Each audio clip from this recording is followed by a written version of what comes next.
Wakili Boniface Mwabukusi ambaye pia ni rais wa TLS ameweza kuandika kupitia ukurasa wake mtandao wa kijamii. Amesema kuna kujipanga kuingia kwenye uchaguzi na kujipanga na uchaguzi.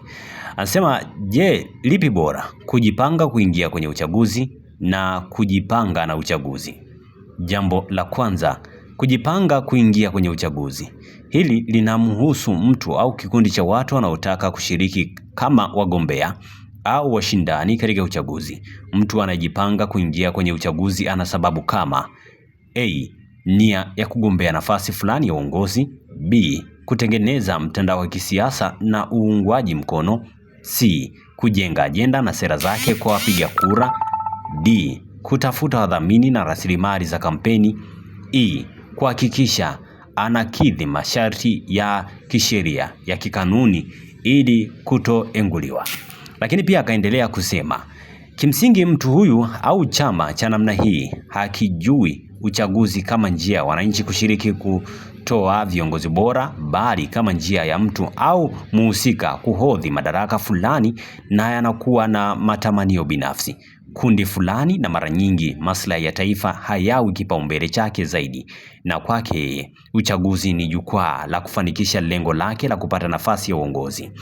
Lakini jambo la pili akasema, kujipanga na uchaguzi. Hili ni lengo la watu timamu ambao mara zote hulitazama taifa kizalendo. Hawa ni wale wanaoangalia uchaguzi kwa mtazamo mpana zaidi. Si lazima wao wagombea au vyama vya siasa, lakini wanaweza kuwa A, wanaharakati wa kidemokrasia na haki za kibinadamu; B, wapiga kura wanaotaka kushiriki kwa kuelewa; C, vyombo vya habari vinavyofuatilia mwenendo wa uchaguzi; D, asasi za kiraia, asasi za kitaaluma, madhehebu ya kidini na walanguzi wa uchaguzi; E, vyama vya siasa vinavyotaka kulinda haki ya uchaguzi, yani vyama vinavyotambua kwamba ili uchaguzi uwe wa wazi, haki na halisi, lazima sanduku la kura ndio litoe kiongozi na sio vinginevyo.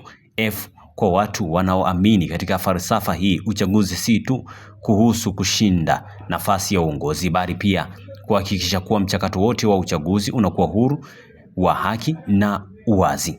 G, ni watu wanaopenda kuwa na informed na sio mpiga kura baadaye akahongwa kipande cha samaki, mshikaki au kibaba cha unga. Hawa huhamasisha uandikishaji wa wapiga kura, kufuatilia na kudai sheria na taratibu sahihi za uchaguzi, kutoa elimu ya raia kwa jamii kuhusu umuhimu wa uchaguzi, kuchunguza na kufichua udanganyifu au ukiukwaji wa haki za uchaguzi katika mazingira yote, kuanzia uandikishaji, ugawaji wa majimbo, usambazaji wa vifaa vya kupigia kura, uandaaji wa wasimamizi wagombea na uteuaji wa mawakala wao. Muhimu kutambua kwamba ni vyema zaidi kujipanga kwa uchaguzi kuliko kujipanga kuingia kwenye uchaguzi, kwani mtu anayejiandaa kuingia kwenye uchaguzi anaangalia ushindi wake binafsi au chama chake.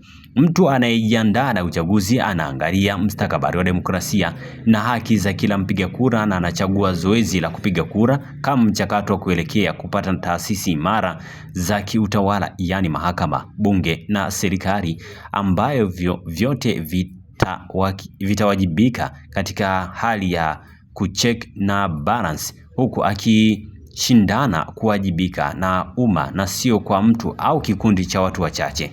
Uongozi wenye sifa na afya unahitaji vyote viwili: wagombea waaminifu na waangalizi wa haki. Ndipo mtapata mfumo wa kisiasa ulio huru na haki. Hicho ndicho ambacho alikuwa amekizungumza wakili Boniface Mwabukusi kuhusiana na kile ambacho kinatarajiwa kwenda kutokea katika uchaguzi mkuu ambao utafanyika Oktoba mwaka huu.